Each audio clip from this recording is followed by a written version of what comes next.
One of the advantages of living in today's world is the options that we have available for what goes on to your implants. We talk about implants every day, like the implants are the thing that's fantastic, and really the implants are the foundation. And so what we really care about is the house that goes on top of the implants. Of course, the implants are necessary to, secure whatever it is that we're going to put on top of them, and that foundation is very important. But in the end, people are looking for teeth. They're looking for smiles. They're looking for longevity.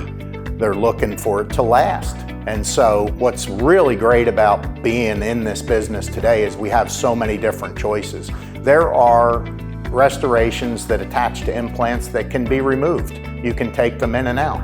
While some people may say, well, geez, I don't want to do that. I'm not interested in that. I want something that stays in. Well, still, there's other people who think it's better for them.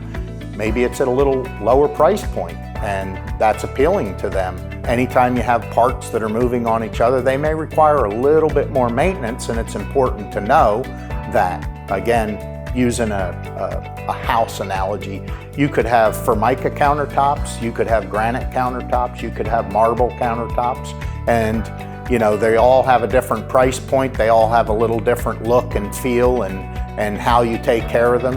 And we have teeth that are made from high-tech polymer materials, we have nano ceramics, we have ceramics, we have zirconia materials. And so it's really nice to have choices as a patient and kind of feel like, when you go forward, you're getting your money's worth, and that there's a range of products to choose from that's going to satisfy your demands.